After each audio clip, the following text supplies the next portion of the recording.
اعوذ باللہ من الشیطان الرجیم بسم اللہ الرحمن الرحیم الا ان للہ ما فی السماوات والارض الا ان وعد اللہ حق ولکن اکثرهم لا يعلمون هو یحیی ویمیت والیہ ترجعون۔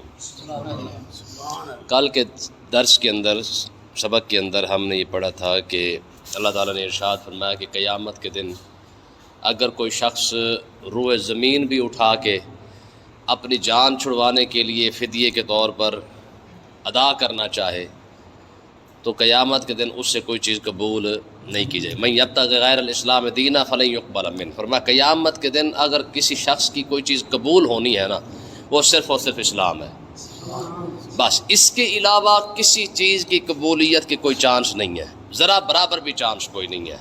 جس کے پاس اسلام کی دولت ہوگی تو وہ قبول ہے۔ اگر اسلام سے ہٹ کر کوئی شخص کچھ بھی لے کے آئے اسلام کو چھوڑنے کے بعد تو فرمایا فلن یقبل منہ، فرمایا اس سے پھر کسی بھی چیز کو قبول نہیں کیا جائے گا۔ صرف اور صرف قیامت کے دن اگر بچنے کا، جہنم سے بچنے کا جو واحد راستہ ہوگا وہ صرف اور صرف اسلام ہے۔ ٹھیک ہے، آگے دیکھیے اللہ تبارک و تعالیٰ نے اسی بات کا جواب دیا ہے، فرمایا الا ان للہ ما فی السماوات والارض، فرمایا کوئی اگر زمین لے کے آئے بھی صحیح تو اس کی اپنی تھوڑی ہے۔ الا، فرمایا یہ بات غور سے سن لو، ان للہ ما فی السماوات والارض، آسمانوں اور زمینوں کے اندر بھی جو کچھ ہے وہ بھی ہے اللہ تعالیٰ کا۔ یعنی اگر کوئی شے لے کے بھی کوئی بندہ آئے کہ مالک یہ میری چیز ہے اسے قبول کر لے تو رب فرمائے گا برائے تو وہ میں نے ہے۔ تو قیامت کے دن اگر کوئی شخص یہ کہے کہ مالک میری فلانی چیز قبول کر لے، ٹھیک ہے، یہ پیسہ قبول کر لے، ٹھیک ہے، ڈنگر قبول کر لے، ٹھیک ہے، جائیداد میری قبول فرما لے، تو اللہ فرمائے گا جو تیرے پاس جو کچھ ہے وہ بھی تو میرا ہی دیا ہوا ہے، یعنی میری ہی چیز مجھے دے رہا ہے، یہ تو کوئی ظاہر ہے کوئی اس میں سے کوئی بات نہیں بنتی ہے۔ تو یہ مسئلہ بڑا ایک عجیب مسئلہ ہے کہ قیامت کے دن یہ محض دیکھے جو کچھ بھی ہمارے پاس ہے تو اسی کا دیا ہوا، ٹھیک ہے۔ تو اللہ تبارک و تعالیٰ نے ارشاد فرمایا کہ قیامت کے دن اگر کوئی شخص آ کے یہ بھی کہہ دے کہ مالک فلانی چیز مجھ سے قبول کر لے، ہے تو پھر بھی اسی کی، ٹھیک ہے۔ دیکھیں قرآن کی ایک بڑی خوبصورت آیت ہے، من ذا الذی یقرض اللہ قرضا حسنا، فرمایا ہے جو اللہ کو قرض حسن عطا کرے، ٹھیک ہے، قرض حسن وہ بھی رب کو دے۔ کون سی چیز ہے جو ہماری ہے اور ہم رب کو دے، ٹھیک ہے، لیکن اس کے باوجود بھی یہ اس کی کرم نوازی ہے۔ فرمایا کہ تم اللہ کی راہ میں جو میں نے تمہیں دیا ہے نا وہی میری راہ میں خرچ کر دو، فرمایا ایسے سمجھ لو جیسے تم مجھے قرضہ دے رہے۔ قیامت کے دن آ کے اس کو ڈبل ٹرپل کر کے لے بھی لینا۔ اب دیکھیں نا، یہ محض اس کا کرم یہ ہے کہ ہم 1 روپیہ خرچ کریں اور قیامت کے دن جا کے اس کا جو ہے وہ جناب ایک ڈبل ٹرپل نہیں بلکہ 70-80 گنا اور 90 گنا جو ہے جا کے لے لے، تو یہ بھی اسی کا کرم ہے۔ وگرنہ اگر وہ 1 روپیہ بھی نہ ہی دے تو پھر جو توفیق دی ہے وہ بھی تو اسی نے دی ہے نا۔ دیکھیں پیسہ دیا ہے یہ کوئی بڑی بات نہیں ہے، پیسہ دینے کے بعد پیسہ خرچ کرنے کی جو توفیق ہے یہ سب سے بڑی بات ہے، ٹھیک ہے۔ وگرنہ نعمتیں تو اللہ تعالیٰ نے ساری دی ہیں، دولت دی ہے، پیسہ دیا ہے، جائیدادیں ہے، سارا کچھ ہے، لیکن خرچ کرنے کی جو توفیق ہے نا یہ بھی محض رب ہی دیتا ہے۔ حضرت موسیٰ علیہ السلام کو نا اللہ تعالیٰ نے ارشاد فرمایا میرے موسیٰ میرا شکر ادا کیا کر، عرض کی پروردگار میں تیرا شکر ادا کرتا ہوں، دوبارہ پھر کہا پھر میں تیرا شکر ادا کرتا ہوں۔ تو اللہ تعالیٰ نے ارشاد فرمایا پہلا شکر تو چلو ہو گیا، دوسرا شکر کس بات کا ہے؟ تو اللہ تعالیٰ نے موسیٰ علیہ السلام نے عرض کی پروردگار جو تو نے مجھے شکر کی توفیق دی ہے نا میں اس شکر پر پھر شکر ادا کر رہا کہ کم سے کم تو نے مجھے شکر کرنے کی توفیق تو عطا فرمائی ہے۔ رب نعمت دے، پیسہ دے، جائیداد دے، دولت دے، سب کچھ دے، اور دینے کے بعد خرچ کی توفیق نہ دے تو سمجھ لے کہ یہ اس کے لیے کتنا بڑا عذاب ہے۔ آپ دیکھ لیں ساری زندگی گزر جائے گی، انسان کو خرچ کرنے کی توفیق نہیں ہوتی ہے۔ ہاں خرچ کرے گا کہیں کہاں، جو فضول خرچیاں ہے، جو ہماری دنیا داری ہے، سارا کچھ ہوگا، لیکن جب اللہ کی بارگاہ میں اللہ کے رستے میں دینے کی بات آئے گی تو موت پڑ جائے گی، ہون کدھر جائیے، تو سمجھ لے کہ رب نے پھر اسے توفیق نہیں دی ہے، ٹھیک ہے۔ ہاں جسے رب نعمت بھی دے، دولت بھی دے، اور دولت خرچ کرنے کی پھر توفیق بھی عطا فرما دے، یہ رب کی بڑی نعمت ہے۔ تو اللہ تعالیٰ نے ارشاد فرمایا قیامت کے دن اگر کوئی شخص جتنا مرضی کچھ لے کے آئے بھی صحیح، اس کا تو اپنا ہے ہی نہیں۔ الا ان للہ ما فی السماوات والارض، زمین کے اندر اور آسمانوں کے اندر، زمین بھی ایک نہیں، 7 زمینیں، ٹھیک ہے، 7 زمینوں کے اندر اور 7 آسمان کے اندر، اس پوری کائنات کے اندر جو کچھ بھی ہے تو وہ بھی اللہ تعالیٰ کا۔ ٹھیک ہے. الا ان وعد اللہ حق، فرمایا یہ بات بھی غور سے سن لو کہ اللہ کا جو وعدہ ہے وہ سچا ہے. کون سا وعدہ؟ ثواب کا بھی اور عذاب کا بھی. یعنی جس کو جنت عطا فرمانی ہے یہ بھی سچا وعدہ ہے، جس نے جہنم میں جانا ہے یہ بھی وعدہ سچا ہے. جہاں جہنم میں بھی ڈالے گا یہ اس میں بھی کوئی شک نہیں ہے. جس نے جہنم میں جانا ہے اس نے جا کے ہی رہنا ہے، اور جو جنتی ہے اس نے جنت میں جا کے رہنا ہے. فرمایا چاہے کچھ بھی ہو جائے یہ رب کا سچا وعدہ ہے. رب جس نے جنت عطا فرمانی اسے بھی عطا فرما کے رہے گا، جسے جہنم میں ڈالنا ہے اسے جہنم میں بھی ڈال کے رہے گا. ہاں ولکن اکثرہم لا یعلمون، لیکن اکثر لوگ یہ بات جانتے نہیں ہے. اکثر لوگ اس بات سے غافل ہے، اکثر لوگ اس بات کو جناب اللہ اپنے ذہن میں بھی نہیں لاتے کہ یار یہ بھی ہوگا. لیکن اللہ تعالیٰ نے ارشاد فرمایا یہ تمہارے رب کا تمہارے ساتھ وعدہ ہے، یہ تمہارے رب کا تمہارے ساتھ وعدہ ہے. اور اگلی بات کیا ہے؟ فرمایا ہوا یحیی و یمیت، زندہ بھی وہی کرتا ہے مارتا بھی وہی ہے. وعدہ اسی کا ہے. جو یہ نہ تم سمجھو کہ تمہیں ایک بار زندگی مل گئی بات ختم ہو جائے گی، نہ. فرمایا کہ تمہیں جس طرح اس یہاں پہ زندہ کیا ہوا ہے تمہیں مارے گا بھی وہی، اور وَإِلَيْهِ تُرْجَعُونَ، اور اسی کی طرف تم نے لوٹ کے بھی آنا ہے. یہ نہ ہوگا کہ یار ایک مرتبہ زندگی مل گئی اور بات ختم ہوگی اس کے بعد جناب کھاؤ پیو موج کرو جناب، بار بار تھوڑی آنا ہے. جس طرح ہماری قوم کہتی ہے کہ دوبارہ پڑھ کے راسی واپس اتنے آنا ہے، واپس ادھر نہیں آنا ہے نا، آگے تو جانا ہے کم سے کم. ٹھیک ہے آگے تو ہم نے جانا ہی ہے نا، پیچھے نہیں آنا. یہ اور بات، یہ اس کا اصول ہے، لیکن کم سے کم ہم نے آگے تو جانا ہے. تو اللہ تعالیٰ نے ارشاد فرمایا ہوا یحیی و یمیت، یہ اسی کی شان ہے. کون سی؟ کہ زندہ بھی وہی کرتا ہے اور مارتا بھی وہی ہے. اور وَإِلَيْهِ تُرْجَعُونَ، اور آنا بھی تم نے اسی کے پاس ہی ہے. ٹھیک ہے پہلا سٹیپ کون سا ہے؟ موت والا، پھر قبر والا، پھر حشر والا. پھر ایک وقت وہ آئے گا کہ حشر کی وہ گھڑی بھی ہوگی جب بندہ رب کے سامنے کھڑا ہوگا. سبحان اللہ. ٹھیک ہے حشر کی بھی تو ظاہر ہے 50,000 سنۃ مما تعدون کہ 50,000 سال کا دن ہے. کہ ایک لمحہ وہ آئے گا نا قیامت کے اندر بھی جب انسان خود بندہ جو ہے وہ رب کے آمنے سامنے کھڑا ہوگا اور اس سے پوچھے جا رہا ہوگا کہ بتا کیا کیا کر کے آیا ہے. ٹھیک ہے کچھ وہ ہوں گے جو اس ملاقات پر خوش ہو رہے ہوں گے کہ رب کی زیارت کر رہے ہوں گے، دیکھ رہے ہوں گے، اور کچھ وہ ہوں گے جو اس وقت سے ڈر رہے ہوں گے کہ اب کیا بنے گا. دیکھیں نا جی پیشی پر بندے کو ڈر لگتا ہے نا کہ یار بڑے جج کے سامنے پیش ہونا ہے تو کیا بنے گا، اگر پوچھ لیا تو پھر کی ہوئے گا. ٹھیک ہے تو یہی بات یہاں پر ہے نا کہ قیامت کے دن جو پیشی لگنے والی ہے، اور اس دن جب رب نے آمنے سامنے کھڑا کرنا ہے، بالکل آمنے سامنے بندہ کھڑا ہوگا. اور حدیث پاک تو ہے وہ آپ اکثر آپ سنتے رہتے ہیں کہ 5 سوال ہے جو رب نے کرنے ہیں کہ ہاں بتا پیسہ جوانی ٹائم کہاں کہاں لگا کے آیا ہے. اور پھر حدیث پاک کے الفاظ ہے کہ رب ہلنے بھی نہیں دے گا. یہ بھی بندہ نہیں کہے گا جناب باری پانی پیا ماں ہے جی، یہ بندر بارو بلا کے لیا ماں کوئی سفارشی کرا لوا، نہیں. فرمایا ہلنے بھی رب نہیں دے گا. فرمایا نہ آج پانی شانی، نہ آج پیاس لگے گی، نہ آج جناب والا کوئی بہانہ چلے گا، نہ باہر سے کوئی سفارشی، نہ مٹھی مروڑا، نہ چاشا، کچھ بھی نہیں چلنے والا. ٹھیک ہے بندہ جب رب کے سامنے کھڑا ہوگا. یہ جتنے ہمارے گورنمنٹ کے ادارے میں خاص کر جو کرسی پر بیٹھے ہوئے ہیں ایماندار سے اللہ ماشاء اللہ ہزاروں میں سے کوئی ایک ہی ہوگا جو اپنی پوری گورنمنٹ سروس کے اندر یا ہماری پرائیویٹ جاب کے اندر جناب والا جو چائے پانی نہ لیتا ہو. ورنہ 100 میں سے 99 تو سارے حاجی ہیں نا. ٹھیک ہے نا جی. یہ حاجی جب چائے لے لیتے نا چائے پانی لیتے ہیں. مجھے ایک واپٹا کا بندہ فون کر کے کہنے لگا کہتا جی آپ دیں نے، میں جناب تسی پھر بھی نہیں لے سکتے، آپ جو دیں نے تو کیوں دیں نے.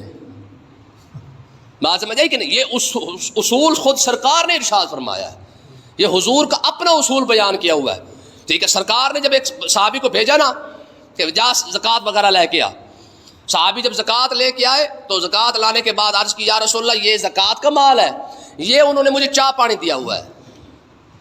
حضور نے ارشاد فرمایا چائے پانی تجھے کیوں دیا ہے، کسی اور کو کیوں نہیں دیا. ٹھیک ہے تو کہنے کا مقصد یہ یاد رکھے کہ میں اکثر آپ کو ایک چھوٹے سے جملے کے اندر بات بتاتا ہوں کہ عہدے کے بعد جو چائے پانی ہے نا یہ رشوت ہے.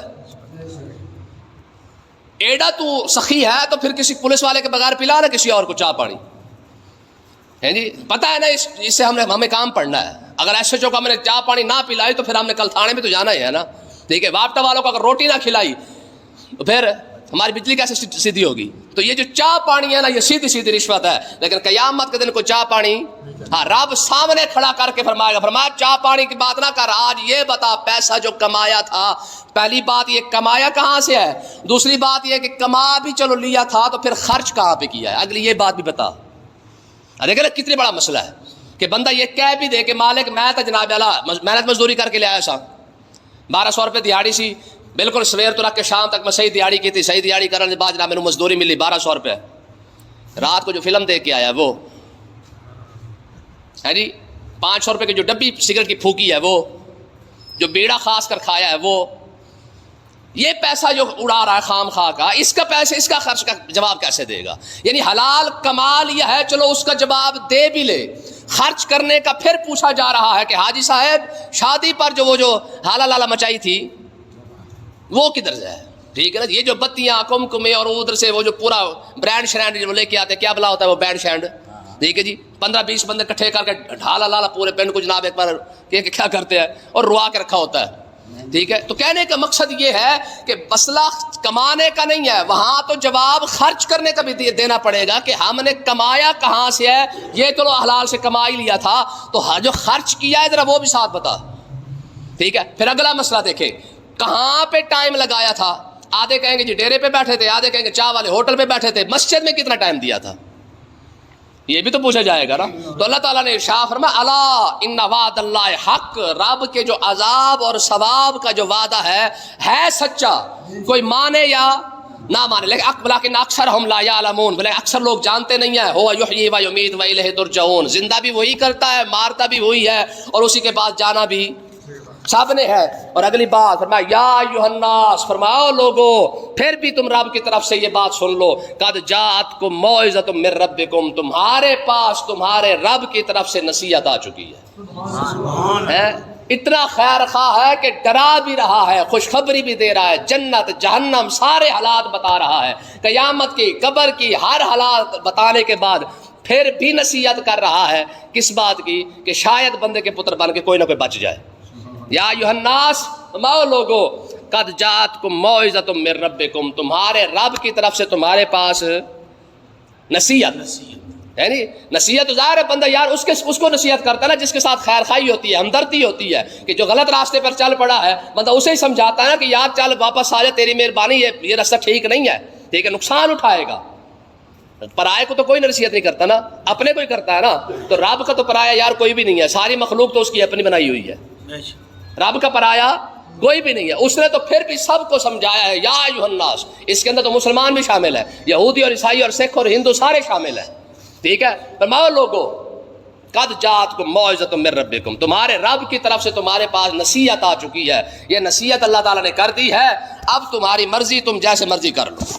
نصیحت دیکھیں نا جی، بندہ کسی کو کہتا نا کہ میاں میرا کام سی تینوں سمجھانا، میں تینوں سمجھا دیتا، آگے تیری مرضی، تو یہی بات اللہ تعالیٰ نے ارشاد فرمائی، فرمایا دنیا کے اندر ہم نے تمہیں سمجھا دیا ہے، کیا نصیحت کیا آئی ہے، فرمایا وشفاء لما فی الصدور، جو نصیحت آئی ہے وہ تمہارے سینوں کے لیے شفا بھی بن کے آئی ہے، کیا یہ قرآن، ٹھیک ہے، اسلام، ٹھیک ہے، فرمایا اس قرآن کی یہ خصوصیت ہے، یہ قرآن کی شان اللہ تعالیٰ نے بیان کی ہے، فرمایا یہ قرآن تمہارے لیے نصیحت بھی ہے اور تمہارے سینوں کا علاج بھی ہے، ٹھیک ہے، تمہارے دلوں کا علاج بھی ہے، دلوں کی شفا بھی ہے، یعنی مطلب کیا ہے کہ اگر تم چاہو اس سے نصیحت حاصل کر لو، چاہو تو اس سے شفا حاصل کر لو، اور بات یہاں ختم نہیں ہوئی ہے، چوتھی بات یہ ہے وہدیٰ، میں یہ قرآن تمہارے لیے ہدایت بھی ہے، ایک ہی کتاب کے اندر یہ ساری باتیں بیان کی گئی ہے، میں یہ کتاب، یہ قرآن تمہارے لیے نصیحت بھی ہے، یہ قرآن تمہارے لیے بیماریوں کی شفا بھی ہے، ٹھیک ہے۔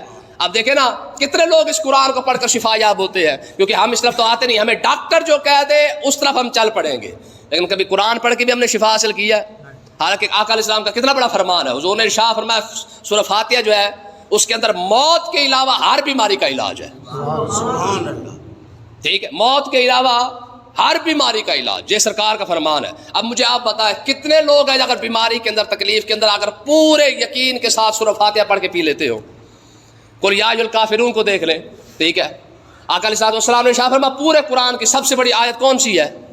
آیت الکرسی، پورے قرآن کی سب سے بڑی آیت ہے، مطلب الفاظ کے لحاظ سے نہیں، درجے کے لحاظ سے، مقام کے لحاظ سے. فرمایا یہ اتنی بڑی صورت ہے، فرمایا جو شخص بھی اس کو جس لحاظ سے بھی نیت کر کے جو ہے وہ اس کو پڑھ لے گا، اللہ تعالیٰ اسی لحاظ سے اس کو شفا عطا فرما دے اور برکت عطا فرما دے.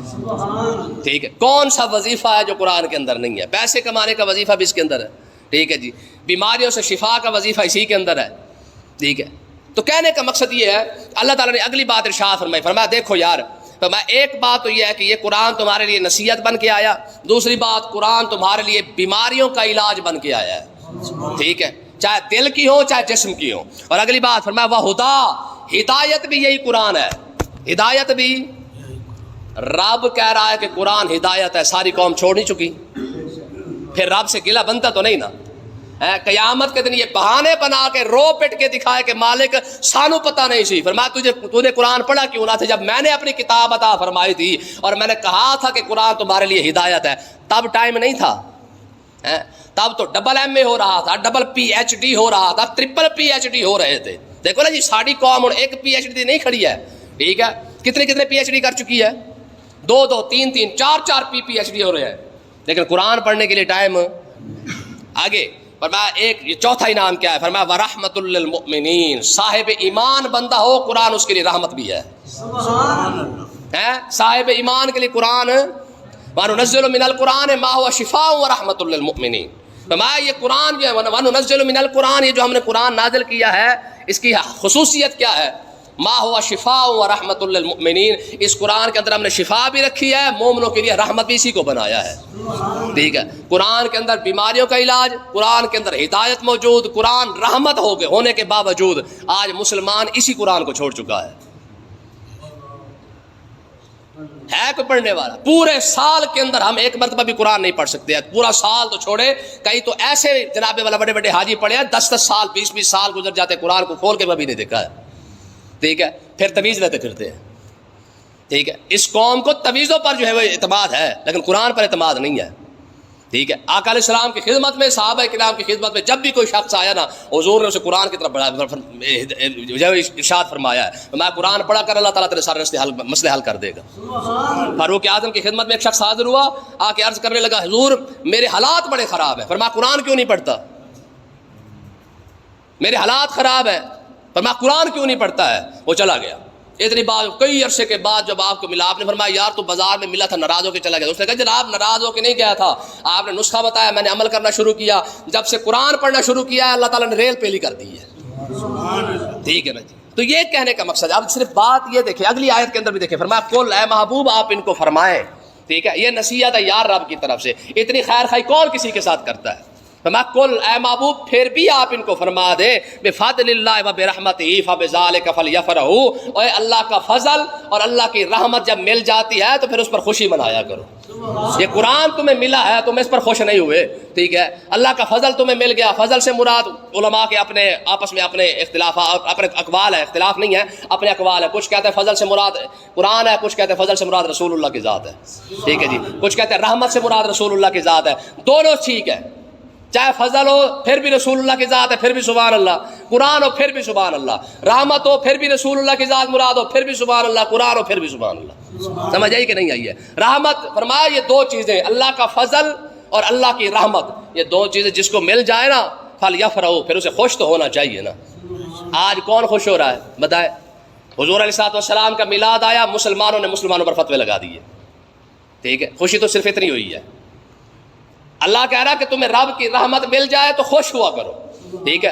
چلے جو غلط چیزیں ہیں وہ غلط ہے، لیکن اپنے نبی کی ولادت پر اگر کوئی خوش ہوا تو اس پر فتویٰ بھی مسلمانوں نے لگایا ہے. نا نا نا نا یہ تو شرک ہو گیا، بدعت ہوگی، فلانی شے ہوگی، فلانی شے ہوگی. ٹھیک ہے. شرک اور بدعت کے فتوے بھی ملنے تو یہیں پہ آ کے ملے کہ رسول اللہ کی ولادت کی خوشی کیوں منائی ہے؟ اپنے نبی کی پیدا ہونے پر خوشی کیوں منائی ہے؟ اپنے بیٹے کے پیدا ہونے پر تو ہر سال خوشی منا رہا ہے. ٹھیک ہے. اس کائنات کا سب سے بڑی رحمت بن کر آنے والے کے دن کو اگر ہم نے خوش ہو کے منا لیا تو اس پر فتوی جوڑ ٹوک دیا. ٹھیک ہے. تو دیکھیں اللہ تعالیٰ نے ارشاد فرمایا یہ اللہ کا فضل اور اللہ کی رحمت، یہ دونوں چیزیں جسے مل جائے نا پھر وہ خوش ضرور ہو کہ اسے پتہ ہونا چاہیے کہ یار میرے رب نے مجھ پر کرم کتنا بڑا کیا ہے کہ اپنا فضل بھی دے دیا، اپنی رحمت بھی دے دی ہے. اور پھر اگلے الفاظ دیکھیں، فرمایا ہوا خیر مما یجمعون، فرمایا کہ جو کچھ بھی تم جمع کرتے ہو نا میرے فضل اور میری رحمت جو ہے وہ اس پر خوشی منانا یہ جمع کرنے سے زیادہ بہتر ہے.